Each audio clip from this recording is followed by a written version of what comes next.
So guys, Shakib আর্ট চ্যানেলে আবার ওয়েলকাম। আর আজকে দেখবা কিভাবে ওয়েস্ট কাগজ দিয়ে এভাবে একটা সুন্দর চিত্র আঁকা যায়।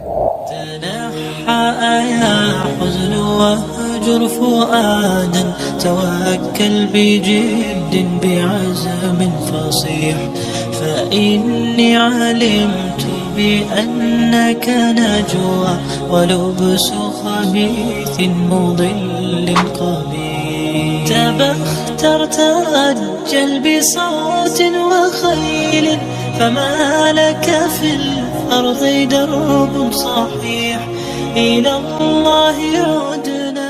গাইস, কেমন হলো আর্টটা অবশ্যই কমেন্ট করে জানাবা। আর অনেকে বলো অনেক দামি দামি কাগজ ব্যবহার করতে হয়, কই আমি তো ওয়েস্ট কাগজ দিয়ে ব্যবহার করলাম এই ছবি আঁকার জন্য। আর তোমরাও চাইলে এভাবে আঁকতে পারো ওয়েস্ট কাগজ ব্যবহার করে। আর ছোট কাগজ তার জন্য ওই তুলিগুলো ব্যবহার করা যায় না, এটা ব্যবহার করলে ভালো, এই তুলিটা কিন্তু যেটা ব্যবহার করতে পারেন যেটা ছোট পেপার এই জন্য। আর যেহেতু ওয়েস্ট কাগজ তার জন্য একটু বেজে বেজে করছিল। আমাদের কাছে এই ভিডিও